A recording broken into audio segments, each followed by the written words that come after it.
If you're looking for a parrot to have a blissful bond with, then should you look at, I'm laughing at the Mac tail that pops into the screen. Should you look at species or the gender? In other words, there's a really popular myth out there that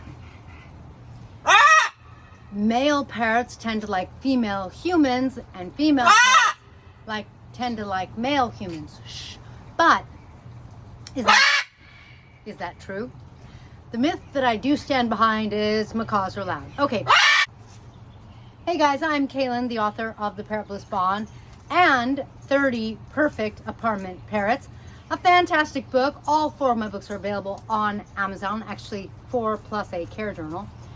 30 Perfect Apartment Parrots will tell you about over 30 species and give you information on them so that you know what life would be like with them. And the book groups the 30 species into 4 different groups so that you can go to like a perfectly small and quiet group or something a little bigger or something a little louder so that you can find the perfect parrot for your apartment. Maybe your apartment's really small and you really need it quiet. Maybe your apartment's really big and you can take more noise.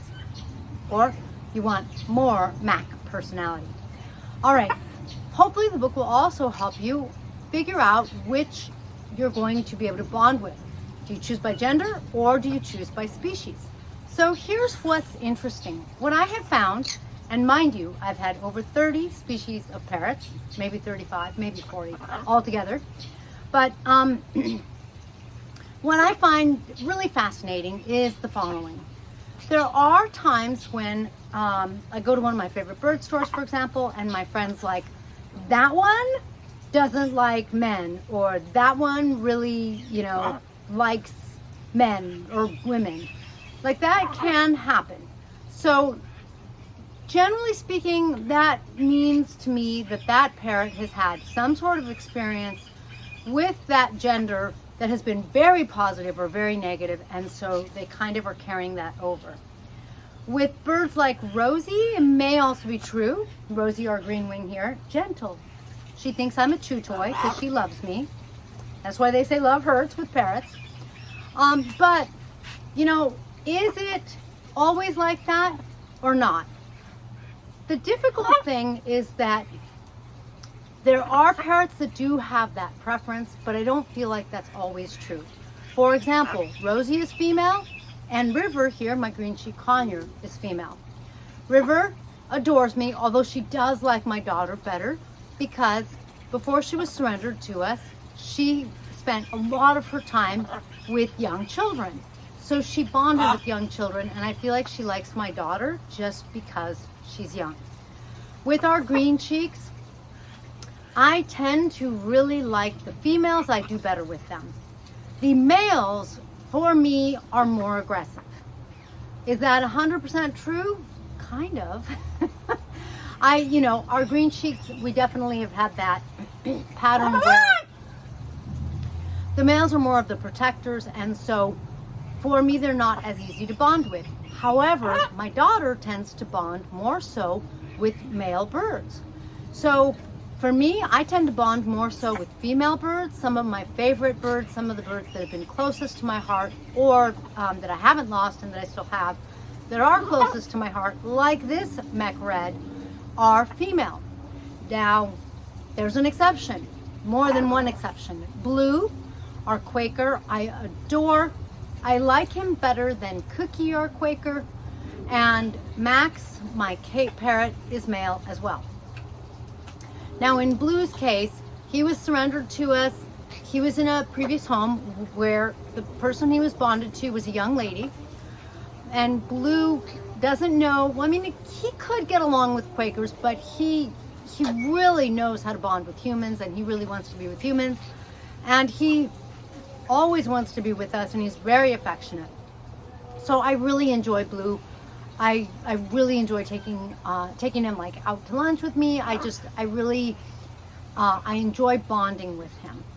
But in this case, I don't prefer Cookie, our female Quaker, because we have a pair of Quakers, Pretzel and Cookie, and I had started to tame them, and they are a little tame. They aren't super duper tame, and they aren't super bonded. They pretty quickly bonded to one another and had a first clutch, and I let them. So I just have been busy enough with other birds, and Blue's so much easier, and Blue doesn't have a companion, and Cookie and Pretzel have each other. So I prefer to spend time with Blue because he wants the companionship. So in that case, a part of my connecting more with the male has nothing to do, in this case, with the species. It has everything to do with the bird. So you do have, like I said, some birds where it's the bird, and they do really have a preference for males or females. Do you love this? She's holding on to my wrist. No, don't eat my bracelet.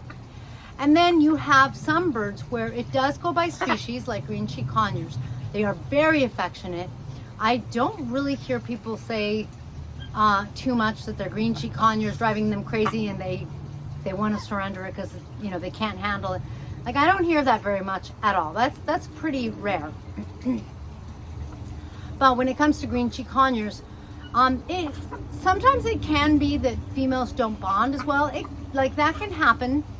And at that point, that sort of is it sort of like depends on how you see it. In a patriarchal species, and most parrot families are patriarchal, the males are going to be the ones sitting outside the nest and guarding the nest, and so they're the protector. But the females, when they have babies or eggs, they're like the mama bear in humans. The females can get very protective, and so are they aggressive? Sure, they can be, but they're just in that very protective role. So now, have you heard that contradiction? It's like, who's more protective, or who are you going to bond with more? For me, it was the female green cheek conures, or it has been, like River. For my daughter, she does bond well with River, but in the past she has preferred the males. So that's sort of interesting, because now I'm giving you an example where it's really been kind of like my energy and what I attract more, and I tend to like the female birds better, versus her energy and who she attracts more, and she has tended to like the male birds better when it comes to, for her, the lovebird, and certainly the green cheek conures, some others as well. Now, in a case like Max, like I was telling you, our Cape Parrot, he is just really sweet and really affectionate. He is just a teddy bear of a parrot, even though he's got that really big beak. And, you know, sometimes he does sort of, he's play beaking, he's not biting, but it doesn't feel good. And when Max is being affectionate, he's just really sweet. And then my daughter's like, oh, he's one of my favorites. So that is just Max's temperament. Quantum, our other male, on the other hand, I got him late in the sense that he was already 11 months old, I think. And that really affected his personality. It's like he just didn't learn to bond from that young age.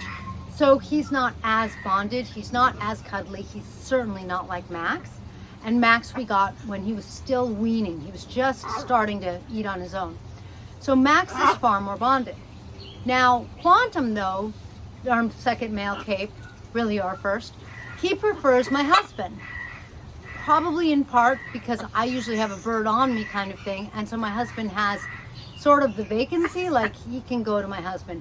So sometimes, like I said, sometimes it's the bird, sometimes it's the species.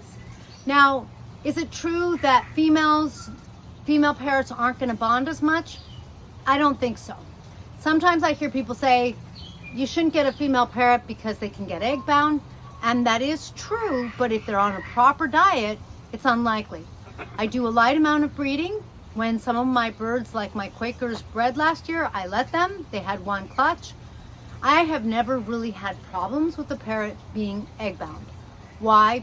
Because I'm really diet conscientious, and I think that's why I just, you know, it hasn't, they get egged and they lay the egg. So I don't think you have to worry about that. And then what's the outcome here? What do you get? Well, I think the best thing to do is really get my book, find the personalities, and see what lifestyle is going to really match you the most. Because if you're comfortable being beaked, by a parrot who you can see, no cutting, no nothing, no bruises, no nothing. This is play. This is, I want your attention. This is how you and I relate.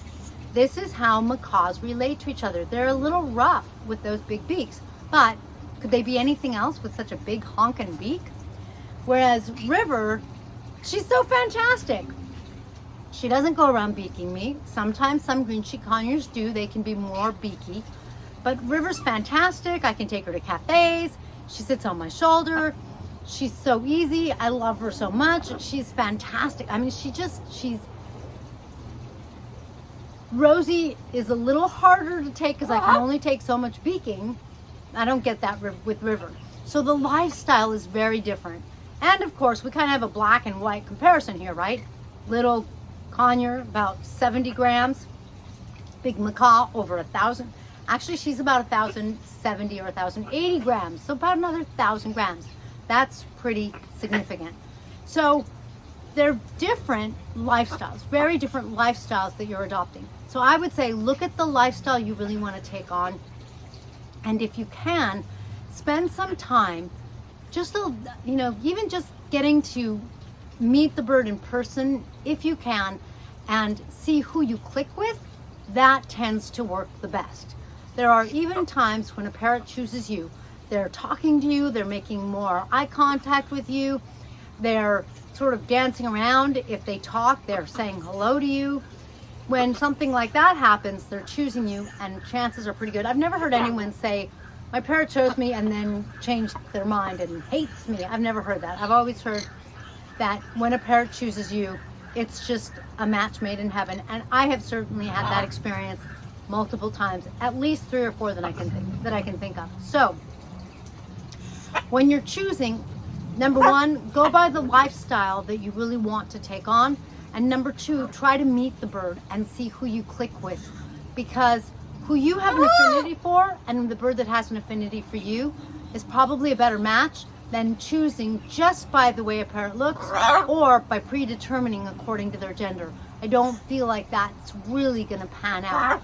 For me, it more so depends on the parrot's personality. So as much as you can, get to know that instead. Thank you for joining me in this blissful video. I have my little sugar glider on me. She's doing really well. But if you enjoyed, and maybe I'll post a picture of her, but if you enjoyed Rosie's beaking and River's sweetness, please be sure to give us one of these. If you have any questions or comments, I love questions and comments. Please post them down below. If I don't have time, I've been getting really busy. Please know that I read them, and if I respond with that heart, I did look at it, and I really appreciate your comments, because sometimes it gives me ideas for videos. Sometimes I answer questions in videos, and in any case, it helps my juice, and that helps me support my flock. I will catch you in the next feathered video. Feathered and furry. Is it good?